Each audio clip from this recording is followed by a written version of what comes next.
तो आज का ये बैटल कंपैरिजन दो हल्क्स के बीच होने जा रहा है, जो कि है ग्रीन हल्क और रेड हल्क। रेड हल्क भी ग्रीन हल्क जितना ही बड़ा और पावरफुल है, लेकिन क्या ये रेड हल्क हमारे प्यारे ग्रीन हल्क को हराने का दम रखता है या फिर नहीं? आज हम इसी बारे में बात करेंगे। तो आइए आज की इस वीडियो के अंदर हम ग्रीन हल्क और रेड हल्क के बीच एक बैटल कंपैरिजन करते हैं और इन दोनों की पावर्स को एक दूसरे से कंपेयर करके इनके बैटल के विनर का पता लगाते हैं।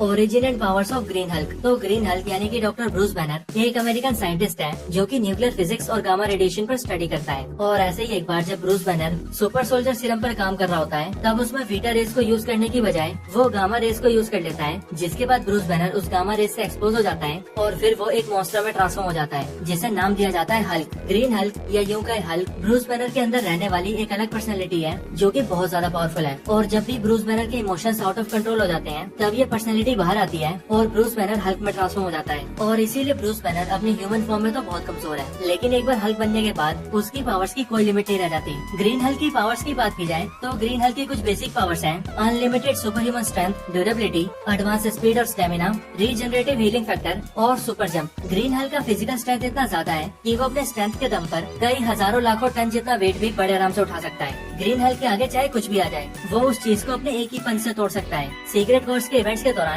जब एक बड़ा सा माउंटेन सभी सुपर हीरोज के ऊपर गिरने वाला होता है, तब ग्रीन हल्क उस पूरे माउंटेन को अपने हाथों से लिफ्ट कर लेता है। और उस माउंटेन के वेट की बात करें तो उस माउंटेन का वेट लगभग 150 बिलियन टन होता है। ग्रीन हल्क की ड्यूरेबिलिटी भी इतनी ज्यादा है कि वो किसी भी तरह के फोर्स और इम्पैक्ट को बड़े आराम से झेल सकता है। उस पर बुलेट्स, बॉम्ब्स या फिर मिसाइल्स का भी कोई असर नहीं होता। इसके अलावा ग्रीन हल्क को न तो रेडिएशन से कुछ होता है और न ही ग्रीन हल्क को इंटॉक्सिकेट किया जा सकता है। यहाँ तक कि पूरे यूनिवर्स के अंदर बहुत ही कम ऐसी चीजें हैं जिनसे ग्रीन हल्क को डैमेज किया जा सकता है। और ग्रीन हल्क इतना ज्यादा ड्यूरेबल होने की वजह से ही आज तक बहुत ही कम ऐसे कैरेक्टर्स हैं जो कि इसे नुकसान पहुंचा पाए हैं। ग्रीन हल्क के पास कमाल का हीलिंग फैक्टर भी है, इसीलिए अगर कभी ग्रीन हल्क इंजर्ड हो जाए या फिर उसकी बॉडी का कोई पार्ट उसकी बॉडी से काट भी दिया जाए, तो भी वो उसे फिर से रीजनरेट कर सकता है। वैसे ग्रीन हल्क का हीलिंग फैक्टर वुल्वरीन और डेडपूल जितना सुपीरियर तो नहीं है, पर फिर भी इसका हीलिंग फैक्टर काफी तेज है। इसके साथ ही ग्रीन हल्क का स्टेमिना भी बहुत ज्यादा है और अगर वो चाहे तो बिना खाए, बिना सोए, बिना रुके या फिर बिना थके कई सालों तक भी फाइट कर सकता है। ग्रीन हल्क के पैरों के मसल्स भी बहुत दमदार हैं और इनकी मदद से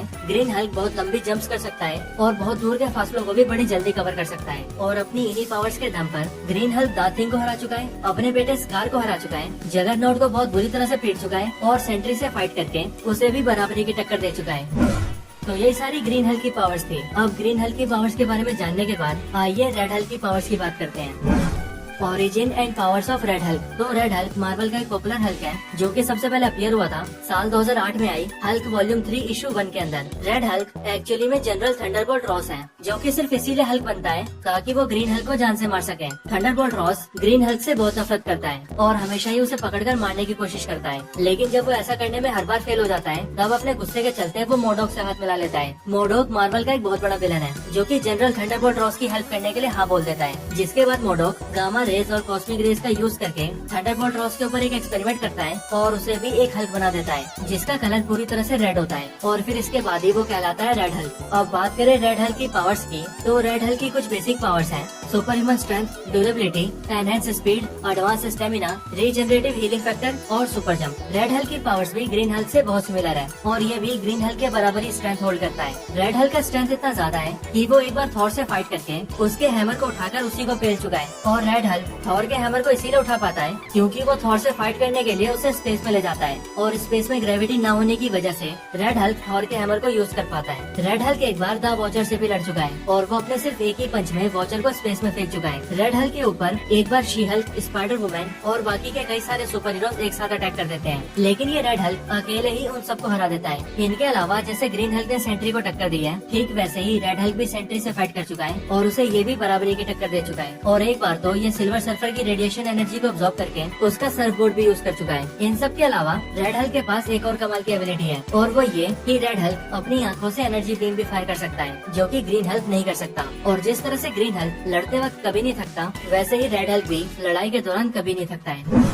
तो ग्रीन हल्क और रेड हल्क दोनों ही बहुत ज्यादा पावरफुल हैं और इन दोनों की फिजिकल स्ट्रेंथ लगभग एक दूसरे के बराबर ही है। लेकिन रेड हल्क के पास ग्रीन हल्क के कंपैरिजन में ज्यादा एबिलिटीज हैं, जैसे वो अपनी आंखों से एनर्जी बीम भी फायर कर सकता है और गामा रेडिएशन को ऑब्जर्व भी कर सकता है। पर इन सारी एबिलिटीज के साथ भी रेड हल्क ग्रीन हल्क को नहीं हरा सकता, और ऐसा इसीलिए क्योंकि जैसे जैसे रेड हल्क का गुस्सा बढ़ता है वैसे वैसे उसकी बॉडी गर्म होती चली जाती है और उसका ब्लड भी उबलने लगता है। और ऐसा होने की वजह से रेड हल्क खुद की बॉडी को जला लेता है, जिसके बाद वो काफी कमजोर पड़ जाता है। लेकिन वहीं अगर हम ग्रीन हल्क की बात करें तो जैसे जैसे ग्रीन हल्क का गुस्सा बढ़ता है वैसे वैसे उसकी पावर्स भी बढ़ती जाती है और वो ज्यादा स्ट्रॉन्ग बनता जाता है। और इसीलिए अगर ग्रीन हल्क और रेड हल्क एक दूसरे से बैटल करते हैं तो उसमें भले ही रेड हल्क शुरुआत में ग्रीन हल्क पर भारी पड़े, लेकिन जैसे जैसे फाइट में ग्रीन हल्क का गुस्सा बढ़ेगा वैसे वैसे वो रेड हल्क को उसकी औकात दिखाता जाएगा और आखिर में ग्रीन हल्क रेड हल्क से जीत जाएगा। वैसे यहाँ पर अगर हम कॉमिक्स पर नजर डालें तो मार्वल कॉमिक्स के अंदर भी जब ग्रीन हल्क और रेड हल्क की फाइट हुई है तब उसका रिजल्ट भी कुछ ऐसा ही निकला है,